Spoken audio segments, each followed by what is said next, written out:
আজকে আমি চলে এসেছি আমার ঐতিহাসিক বেলি ব্রিজে। আমার যতবারই মন খারাপ হচ্ছে ততবারই মনে মনে ভেবেছি যে বেলি ব্রিজের উপর থেকে ঝাঁপ দিয়ে জীবনটা শেষ করে দেবো। কিন্তু আমি যতবারই বেলি ব্রিজের উপর আসিছি ততবারই খালি আমি বাতাস খেয়েছি আর দৃশ্য দেখেছি, মরার কথা আর আমার মনেই থাকে না। একটা কথা কয়া থই, সেটা হচ্ছে আজকে যে আমি বোরখা পরে বের হয়েছি তার একটা কারণ আছে। সেটা হচ্ছে বোরখা ছাড়া যদি আমি আত্রায় যাই তাহলে আমার আর বাড়ির জায়গা হবে না, আর পাড়ার মানুষ হা করে তাকা থাকবে যে আমি বোরখা ছাড়া বের হয়েছি। বোরখা ছাড়া বের হওয়ার 3 দিন পারমিশন আছে, সেটা হচ্ছে ঈদের 2 দিন আর হচ্ছে কোনো ওকেশন। আর আমার পাশে যে কেলাচ্ছে দেখতে পাচ্ছেন না, এটা হচ্ছে আমার এলাকটল, মানে আমার সুসনি। ও ছাড়া আমার আবার কিছুই ভালো লাগে না, ওই থাকলে মনে হয় দুনিয়ার শান্তি।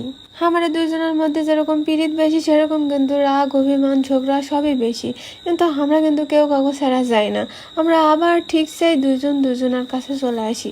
বাইরে থেকে যতই মানা করুক তাও আমরা কিন্তু দুজনের হাত কখনোই ছাড়ি না। তো বেলি ব্রিজের উপর তো মেলাক্ষণই থাকলো। বেলি ব্রিজের উপর থেকে এখন আমরা নিচে চলে আসলো। এখন এটি একটু খালি ভিউ নিব, তারপর আবার আমরা উপরে চলে যাবো। তাহলে 3 ব্রিজটাই দেখা যাবে। আমরা উপরে আসার পরে স্টেশনের জামা ভাবিতি তখনই চোখে পড়লো কদবেল।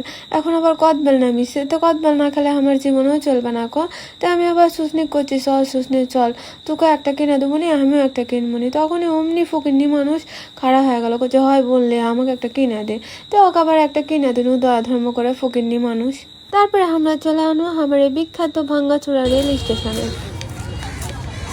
ভালো লাগছে, পিছের মানুষের সাথে মান আছে। দেখছেন কিরকম হারামি হলে এই কথা কবা পারে যে ওই পিছনের মানুষের সাথে বলে আমাকে মানাছে।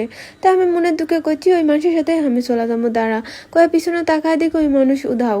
আসলে কপাল খারাপ হলে যা হয়, সময় মতো কাউকেই পাওয়া যায় না। সমস্যা নেই, আমার একাই ভালো লাগে, আমার একা থাকতেই বেশি ভালো লাগে। তো সবার যদি আমাদের এই ছোট্ট আটটা শহর ভালো লেগে থাকে তো অবশ্যই এখানে ঘুরতে আসবেন, আর সবাই ভালো থাকবেন, সুস্থ থাকবেন।